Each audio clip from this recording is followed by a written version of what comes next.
नमस्कार, आप देख रहे हैं आज की सुर्खियां। इलेक्टोरल बॉन्ड पर एसबीआई को सुप्रीम कोर्ट ने फिर से झटका दिया है।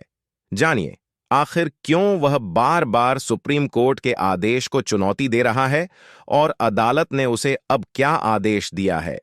एसबीआई को अब इलेक्टोरल बॉन्ड की पूरी जानकारी गुरुवार शाम 5 बजे तक देनी ही होगी।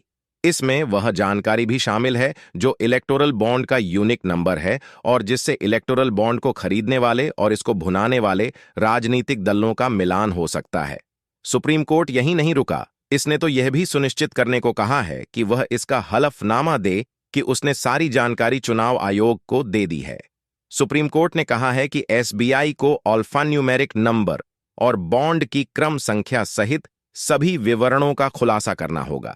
इसने कहा कि यदि कोई खरीदा या भुनाया गया हो तो चुनाव आयोग एसबीआई से डेटा मिलने के बाद तुरंत अपनी वेबसाइट पर उसको प्रकाशित करेगा। मुख्य न्यायाधीश डीवाई चंद्रचूड़ की अध्यक्षता वाली 5 न्यायाधीशों की पीठ एसबीआई द्वारा दी गई कथित तौर पर अधूरी जानकारी के खिलाफ एक याचिका पर सुनवाई कर रही थी। सीजेआई चंद्रचूड़ ने कहा, हम चाहते हैं कि चुनावी बॉन्ड से संबंधित सभी जानकारी का खुलासा किया जाए जो आपके पास है।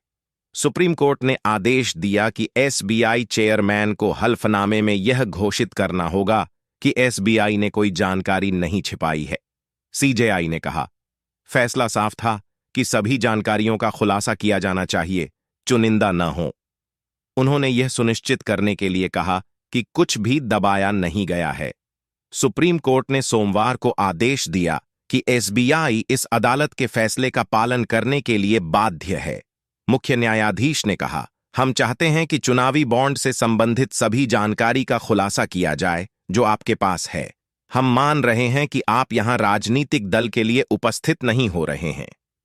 14 मार्च को इलेक्टोरल बॉन्ड की जानकारी आखिरकार चुनाव आयोग की वेबसाइट पर सार्वजनिक की गई थी। राजनीतिक चंदे में पारदर्शिता लाने के लिए इसे बड़ा कदम बताया जा रहा है।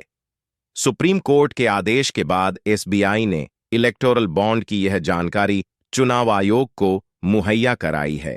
चुनाव आयोग द्वारा दी गई जानकारी 2 सेट में है, जिसमें से एक सेट में इलेक्टोरल बॉन्ड को खरीदने वाले व्यक्तियों और कंपनियों के नाम हैं, तो दूसरे सेट में जिन राजनीतिक दलों ने उन बॉन्ड को भुनाया है उसके नाम हैं। मौजूदा जानकारियों के सेट से यह पता नहीं चल पा रहा है कि चंदा खरीदने वाले किस शख्स या कंपनी ने किस राजनीतिक दल को और कितना चंदा दिया। इस अधूरी जानकारी को लेकर ही मामला शीर्ष अदालत में फिर से पहुंचा था। आज की सुर्खियों में इतना ही। धन्यवाद। हमारा चैनल भारत हिंदी सब्सक्राइब करें।